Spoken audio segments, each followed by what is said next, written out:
Before we begin your dealer training course, and in order to comply with the state law, I would like to disclose the following information.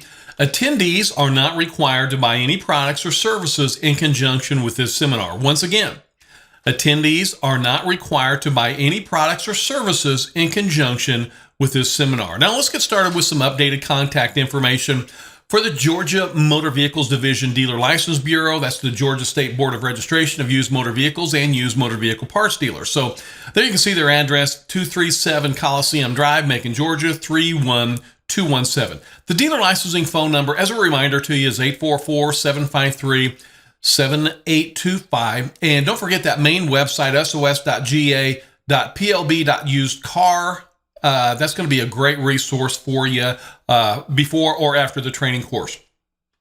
In Unit 1 of your continuing education course, I want to cover the latest law revisions out of Atlanta and show you how to correctly renew your dealer's license. So first, I want to cover the most recent updates to Georgia laws that affect dealers throughout the state. And these are bills that were signed and chaptered during the 2020 legislative session. The Georgia General Assembly convenes every year on the second Monday in January, and its sessions can last for only 40 legislative days.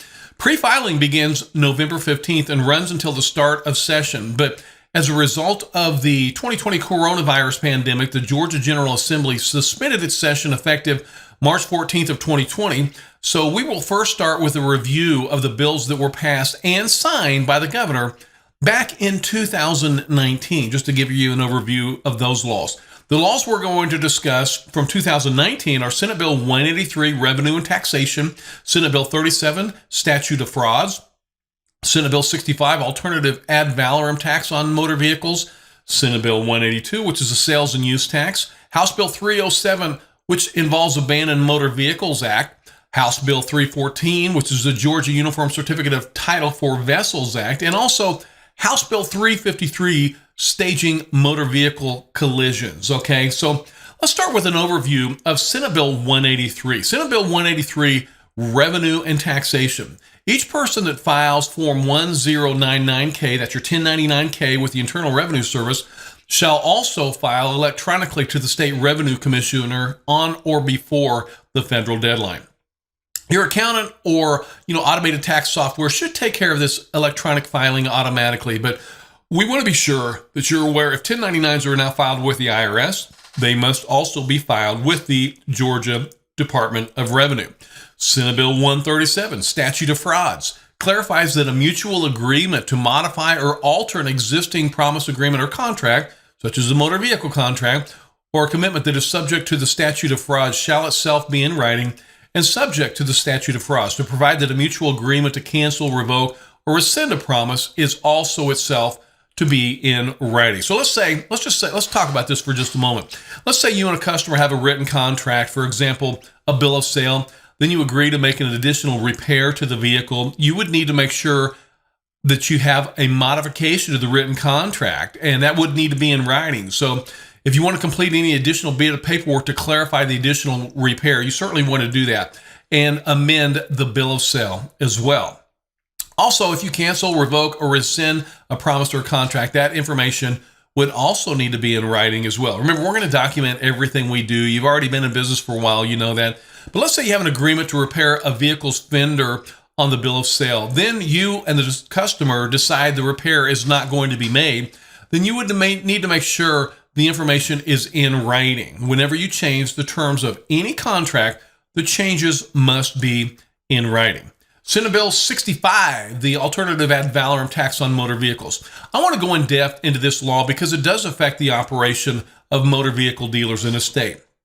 The new law reads, for a used motor vehicle purchase from a new or used car dealer other than a seller finance sale arrangement, which would be a cash or third-party finance company finance transaction, retail selling price of the motor vehicle less any reduction for the trade-in of another motor vehicle. And the retail selling price shall include any charges for labor, freight, delivery, or any other similar charges. Okay, I want to repeat that. The retail selling price must include charges for labor, freight, delivery, dealer fees, and any other similar charges. That was going to include accessories, dealer add-ons, and markups, but shall not include any federal retail excise tax or extended warranty or service contracts or maintenance agreements or similar products itemized on the dealer's invoice to the customer, or any finance insurance or any interest charges for deferred payments billed separately. So remember, the retail selling price of the vehicle is going to include labor, freight, delivery, dealer fees, dealer add-ons, and markups, but does not include extended warranties, service contracts, maintenance agreements, or other products. I want to repeat that. It's a little confusing, but I want to repeat that again. Under this new law, under Senate Bill 65, which is now Georgia law, the retail selling price of a vehicle includes labor, freight, delivery, dealer fees, dealer add-ons, and markups, but does not include extended warranties, service contracts, maintenance agreements, or similar products. So we wanted to give you an update on that bill. House Bill 182, sales and use tax, relating to state sales tax and use tax. So what this does to lower the threshold amount for certain dealers to eliminate an option for certain retailers to choose to either collect or remit sales and use taxes or provide certain modifications to certain purchasers in the state. So basically, House Bill 182 lowered the threshold for retailers such as dealers having to collect and remit taxes from those making at least $250,000 in sales down to $100,000. So let's say, for example, you live outside the state of Georgia, but you own a dealership in the state of Georgia. You would now owe tax when your income is $100,000 instead of the previous threshold of $200,000. So that's mainly going to be for a dealership that is headquartered maybe in another state, but is operating in Georgia.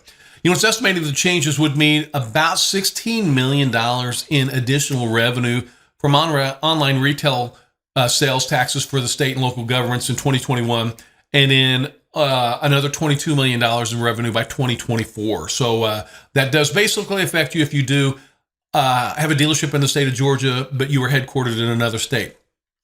Here's another bill that we included, House Bill 307, the Abandoned Motor Vehicle Act.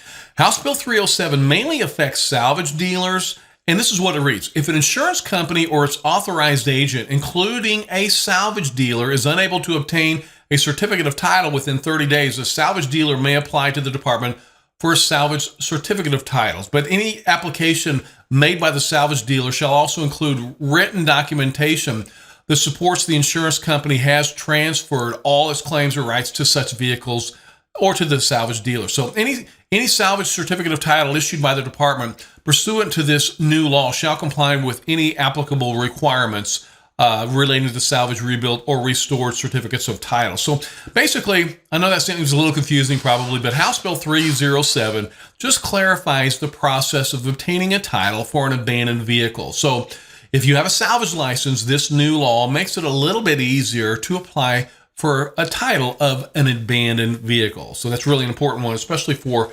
salvage motor vehicle dealers. House Bill 314, the Georgia Uniform Certificate of Title for Vessels Act. Okay, I want to read this new law, and what it states: every vessel using the waters of this state shall be titled unless it is exempt from the requirements of this code. No person shall operate or give permission for the operation of any vessel on the waters of this state unless the vessel is titled in according with this article. So here's part of the law that you need to be aware of. If you're selling marine vessels, it states every outboard motor greater than 25 horsepower used to propel a titled vessel shall be included on the vessel title. Okay, and I want to repeat that. Every outboard motor greater than 25 horsepower used to propel a titled vessel shall be included on the vessel title. So now, if you're selling a boat and the boat has an outboard motor that is more than 25 horsepower, you must have a title for the boat motor in addition to the boat title. I want to repeat that. Okay, this is basically explains the whole law. Now, if you're selling a boat and the boat has an outboard motor that is more than 25 horsepower, you must have a title for the boat motor in addition to the boat title. So House Bill 314 also includes language that clarifies when a damaged boat must be identified as hull damage. Okay, this is another one I want to talk about here. House Bill 35. It creates a crime of staging a motor vehicle collision. And I want to read this bill as well, then we'll kind of talk about it. A person shall be guilty of the crime of staging a collision when with the intent to commit insurance fraud, when such person does any of the following: intentionally causes or attempts to cause a motor vehicle collision, or engages in a scheme to fabricate evidence of a motor vehicle collision that did not occur. So this bill basically clarifies in state law that creating a staged motor vehicle wreck with the intent to collect insurance is a violation of the law, and a person that creates the staged collision could be charged with a felony. And this has been a problem in the past, and now the state has created some very strict punishments for anyone that has staged motor vehicle accidents with the intent to defraud an insurance company. So do please keep that in mind, brand new law that we all need to be aware of. Next, and that was just kind of an overview there of some of the bills that went into effect, but next, I want to show you the very important process of tracking bills in the Georgia General Assembly. And that way, if we ever see a bad bill moving through the legislature, we can contact our state representative or state senators in advance. And I'll show you how to contact your state representative or state senator in advance in just a moment. First, we're going to go to the official website for the Georgia legislature, and that's legis.ga.gov. Once again, that's legis.ga.gov. And here you're going to see the main page of the Georgia General Assembly's website. And this is a very informative website. This also shows how a bill moves through the General Assembly, or sometimes, we may contact the legislature. And if you spend some time on this page, you're going to see that this is a pretty extensive process for a bill to go into state law. Very, very, very interesting, by the way. And you'll need to be aware of this because our state senators and state representatives have oversight over us. And when we see a bill that's bad for dealers, we need to be aware of these bills, and we need to track these bills, and never hesitate to contact your legislator to let them know about a bad bill that's going to be bad for our business. Or on the other hand, maybe you're going to see a really good bill that's good for business owners. You might want to let them know that you support that bill. But what we're going to do here, we're going to go down to the left, and we're going to click on Advanced Search that you see right there. Now, you're going to see all the bills that have been introduced, and you can search for Senate bills or House bills. You can search by bill numbers as well, but we're going to concentrate on the keywords box so we can search all bills. And now we want to enter a word to be tracked in every bill. You might want to enter tax or employer, or if you want to track every bill that has the word dealer in it, you're simply just going to enter dealer right here, and then you'll see every bill that has the word dealer in it. And at the bottom of each of these bills, you will see the statuses of each bill. And, you can see one has been read a first or second time. And what's really important as well is on these bills, you're going to be able to read their text, and you'll also easily be able to read their summary. But you can contact the bill sponsors as well. So like I said, maybe we'll want to go ahead and let them know there's a bad bill or there's a good bill.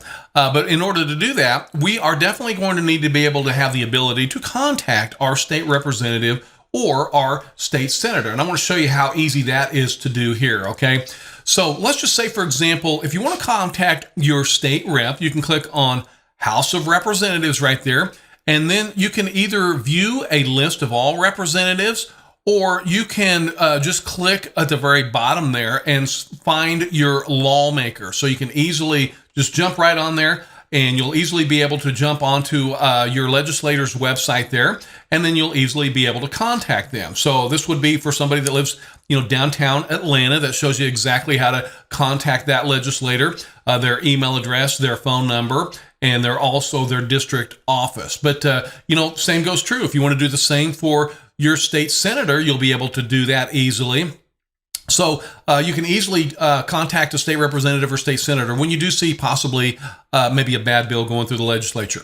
You can also go to these websites to track bills in Washington that are currently being discussed. Now, something I've found out here, bills tend to move a lot more quickly in Atlanta than they do in Washington. But once in a while, a bill will change in Washington. We want to be aware of these bills as well. So here's a couple of websites for you.